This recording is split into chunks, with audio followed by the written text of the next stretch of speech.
For the 22nd of May, we have things people do. Let's take a look. People do all kinds of things, right?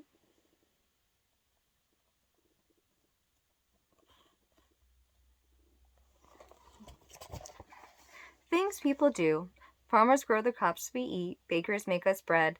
Fishing folks go out to sea while we are warm in bed. Authors write the books we read. Artists paint and draw. Photographers take photographs. Policemen keep the law. Teachers help us learn at school. Doctors make us well. Workers in a factory make things to buy and sell. An astronaut in outer space. A keeper in the zoo. When you grow up, what will you be? There's something you can do. There's lots of things you can do, baby. Lots and lots and lots of things every single day. You only get so much time in your life, so you don't want to spend your time not being utilized in things that you enjoy and want to do. So always enjoy what you're doing and be in the moment, right? Black Beauty, a stormy day.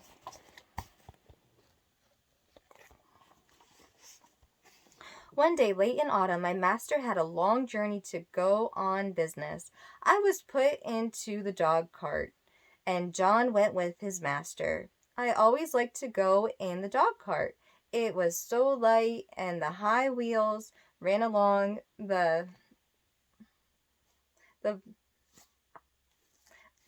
so pleasantly. There had been a great deal of rain, and now the wind was high and blew the dry leaves across the road in a shower. We went along merrily till we came to a tall bar and a low wooden bridge.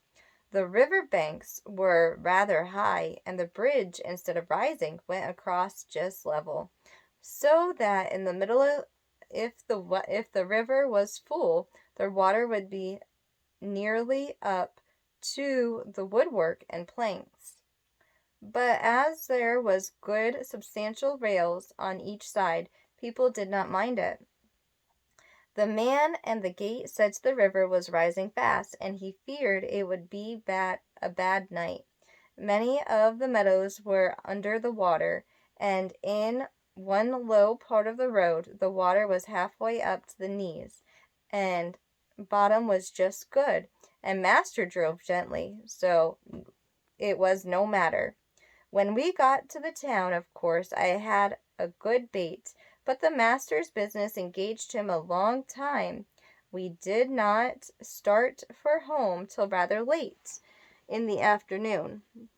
The wind was then much higher, and I heard the master say to John he had never been out in such a storm, and so I thought as we went along the skirts of the wood, where the great branches were swinging about like twigs, and rushing sound was terrible. I wish we were well out of the woods, said my master.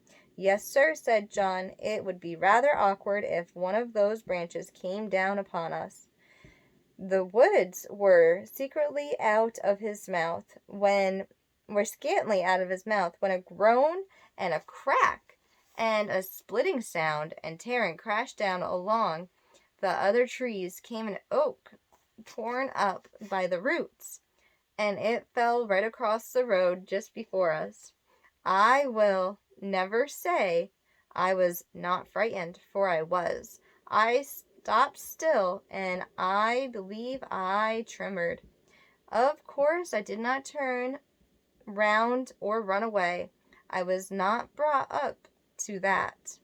John jumped out, and in a moment at my head. That was a very near touch, said my master. What's to be done now? Well, sir, we can't drive over the trees, nor yet go round it. There will be nothing for it but to go back to the crossways, and that will be a good 6 miles before we go round to the wooden bridge again. It will make us late, but the horse is fresh. So back we went round the crossroads.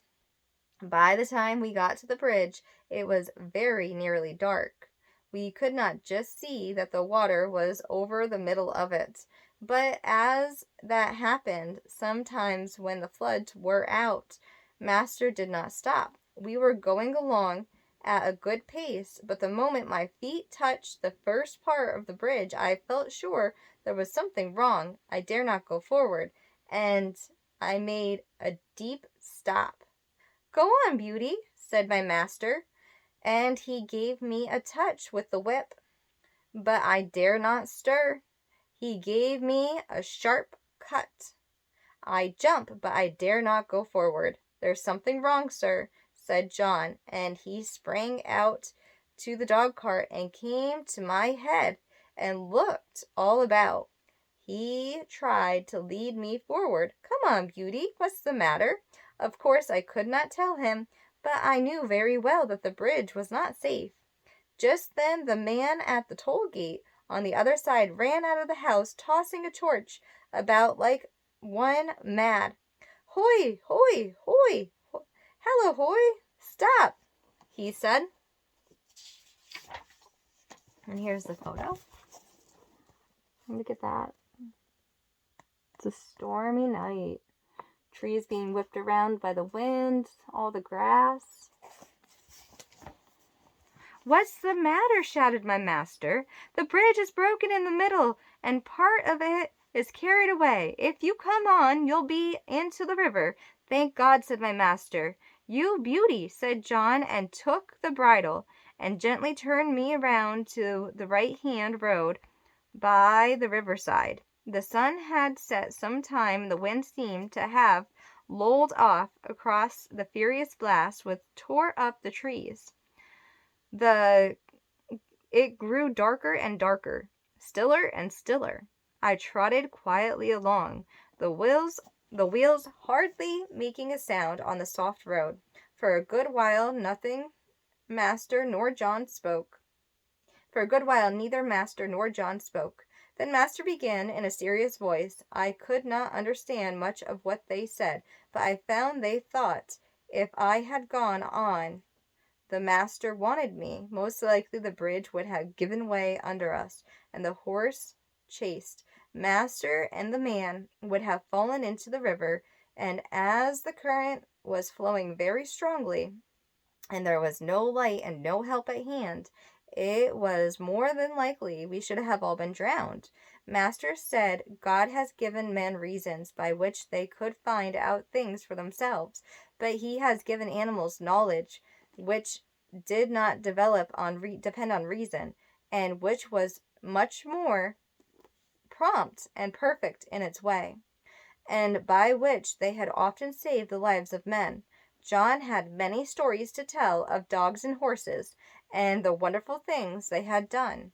He thought people did not value their animals half enough, nor make friends of them as they ought to do. I am sure he makes friends of them, if ever a man did.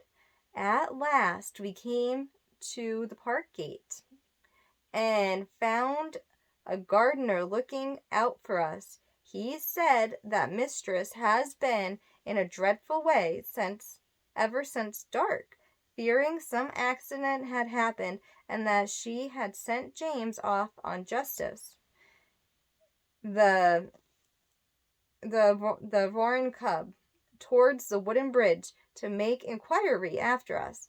He was so light at the hall door.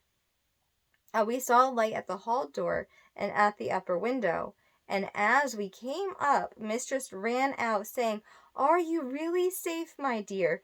Oh, I have been so anxious, fancying all sorts of things. Have you had no accident?" "No, my dear, but if your Black Beauty had not been wiser than we were, we shall all have been carried down the river at the wooden bridge." I heard no more as they went into the house, and John took me to the stable. Oh, what a good supper he gave me that night! A good bran mush, and some crushed beans with my oats, and such a thick bed of straw. And I was glad for it. I was tired. So Black Beauty saved their lives. She did such a good job, right? Horses and animals have all kinds of instincts, right? All the animals, anything that you find that we have made as humans, it came from an idea of what we observed from other animals, right? We have camouflage because octopuses and different animals have camouflage, and we're like, oh my goodness, camouflage is great. Like if you're a polar bear and you're a white polar bear and you live in the snow, you could blend in with your environment, right? That's a camouflage. If you are, I want to say a kimono dragon, one of the lizards, they change color to match their environment, right? And that is so cool. That is such a neat camouflage. So we came up with, pure white clothes for the winter time to have a camouflage while we're in the snow. We came up with, matching our environment in the woods, and we have camouflage that way too, with the greens and the dark greens and the browns, and we have like patches of that color on certain clothing items if you're going, hunting, or if you're going hiking and you just don't want to be seen. If you're in the dark, you could wear pure black clothes and camouflage into your environment, right? My father, your grandfather, was really into nujitsu, and we had nujitsu books when we were kids, and it had these, Mama still has them at the house if your papa didn't throw them away. 2 of them that were from my father that I held on to because they were important to him, and I thought that they would be good to just keep. And anyway, so we had these ninjutsu books, and it talked about camouflage in them and how we blend into our environments. And, so it's just everything that we have in nature. Human beings are like, that's a great idea. God made everything so perfectly that, humans got to think as well and come up with these ideas from other animals. And it's just a beautiful thing. And animals really do have amazing instincts. They know when the weather's changing. They know when a storm's coming. They know when the winter's coming. They know how to migrate from here all the way down to wherever they're migrating. It's all imprinted inside their brains. A bird can fly from here to the south and have one eye open and then the other eye open and be sleeping half the time. And the formations that they form, we took those formations and we put them in with our jets and stuff like that. It's just amazing what we learn from our environments. It's just being observant to be able to notice them, right? And humans are great with patterns and being observant. Karina, baby, I just miss you. Let's do